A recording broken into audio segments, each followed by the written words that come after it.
बे प्लास्टिकखौ मालसिं होनो नामा? नामा गोदान जाहैबाय आरो मालसिं। मालसिं नामखायो। बै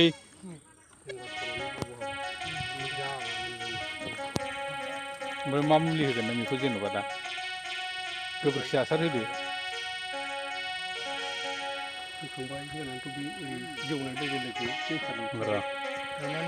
अभार थायबायब्रा बियो ओंखायनो थिखां हायाखिसै। बियो लड जाबाय। बेखौ ओरै सोमावनानै फारसे साइडथिं दलद दोनबाय। दा बेयाव हमग्रा जाबाय नालाय दैया बाव हाबनोसै। गोबोरखि सोना हरदो बाहाय। दैया बाव हाब्बाय नालाय थैनायनि चान्ससो। होमबा मा एफा मोजांखौ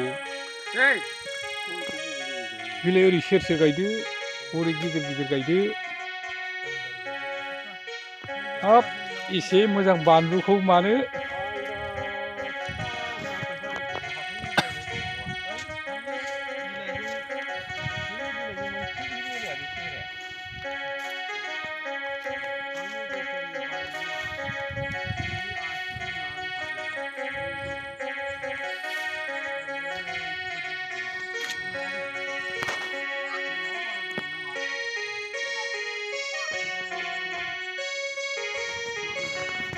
बाय गुना होबाय, खाबथाथारबाय बिफांखौ। बानलु सुर्यमुखिया।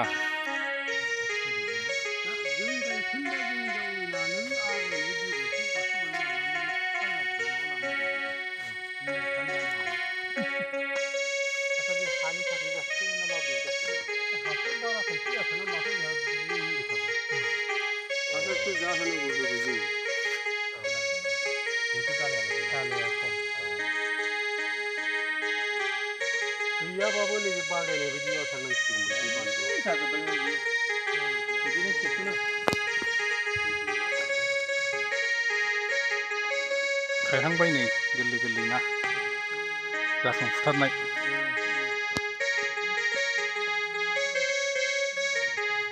नोंसिनाथ' बानलुआ आलादासो होमबा कम्पानिया।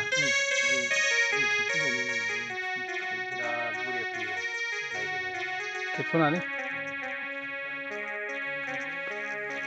बानलु सुर्यमुखिया एथ' गुवार गायनानै लाख फथि मानो जाया बेलाय नङा होमबा? जेरै मावो एरै फिथाइलै जानांगौ। दै बादिसो नुलायलायबायलै बोरैबा बोरैबि। बा बेसेबांबा रोमै लै।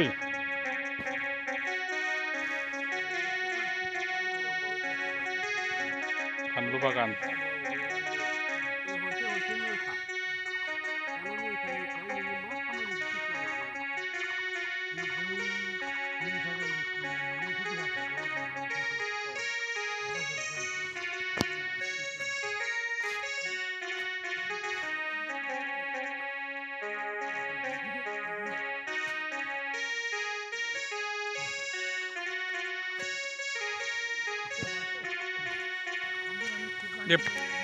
एफा मोजां बानलु सुर्यमुखिया।